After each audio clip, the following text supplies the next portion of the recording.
1997 Nathan സോണർ എന്ന് പറഞ്ഞ 14 വയസ്സുള്ള ഒരു സ്റ്റുഡൻറ്റ് ക്ലാസ്സിൽ ഒരു സയൻസ് പ്രോജക്റ്റ് അവതരിപ്പിച്ചു. സബ്ജക്റ്റ് ഹൈലി ടോക്സിക് ആയിട്ടുള്ളൊരു കെമിക്കൽ ബാൻ ചെയ്യാനായിരുന്നു. ആ കെമിക്കലിൻ്റെ പേര് ഡീഹൈഡ്രജൻ മോണോക്സൈഡ്. അവനതിൻ്റെ കാരണങ്ങളിങ്ങനെ നിരത്തി. അവൻ പറഞ്ഞു, ഇത് ആസിഡ് റെയിൻ്റെ ഒരു മെയിൻ കോമ്പോണൻ്റാണ്. ഇത് ഗ്യാസ് ഫോമിലാണെങ്കിൽ സിവിയർ ബേൺസ് ഒക്കെ ഉണ്ടാക്കും. ഇത് ട്യൂമറിന് കോസ് ആവുന്നുണ്ട്. എല്ലാ വർഷവും ലക്ഷക്കണക്കിന് ആൾക്കാരാണ് ഇത് കാരണം ശ്വാസം മുട്ടി മരിക്കുന്നത്. ഇത് കാരണം പല മെറ്റൽസും പെട്ടെന്ന് തുരുമ്പെടുക്കുന്നു.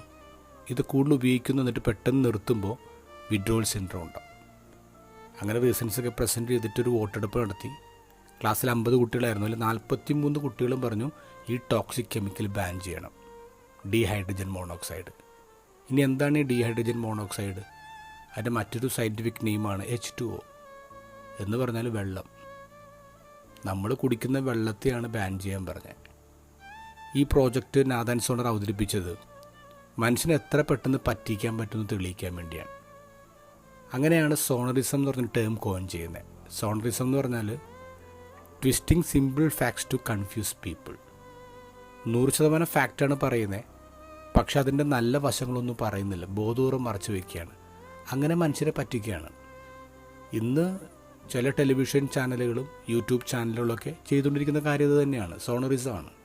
അവർ 100% ഫാക്റ്റാണ് പറയുന്നത്, പക്ഷെ മനുഷ്യർ അറിയേണ്ടത് പറയുന്നില്ല. ഇപ്പം നമുക്ക് ചുറ്റും ഇത്ര സ്വരങ്ങളുണ്ട്. സോണറിസംസ് ഇങ്ങനെ നടന്നുകൊണ്ടിരിക്കുകയാണ്, പ്രൊപ്പഗാൻഡ ഇങ്ങനെ നടന്നുകൊണ്ടിരിക്കുകയാണ്. അപ്പോൾ നമ്മൾ എന്ത് ചെയ്യണം? നമ്മൾ ഈ സ്വരം ഒന്നില്ലെങ്കിൽ കേൾക്കാതിരിക്കുക. കേൾക്കുകയാണെങ്കിൽ അത് വിവേചിച്ചറിയാനുള്ള ശ്രമങ്ങൾ നടത്തുക. ഗോസ്പലിൽ ഈശോ പറയുന്നു, എൻ്റെ ആടുകൾ എൻ്റെ സ്വരം ശ്രവിക്കുന്നു. എൻ്റെ സ്വരം ശ്രവിക്കാത്തവർ അവർ പിടിച്ചെടുക്കപ്പെടും, അവരെ മറ്റുള്ളവർ തട്ടിക്കൊണ്ടുപോകും.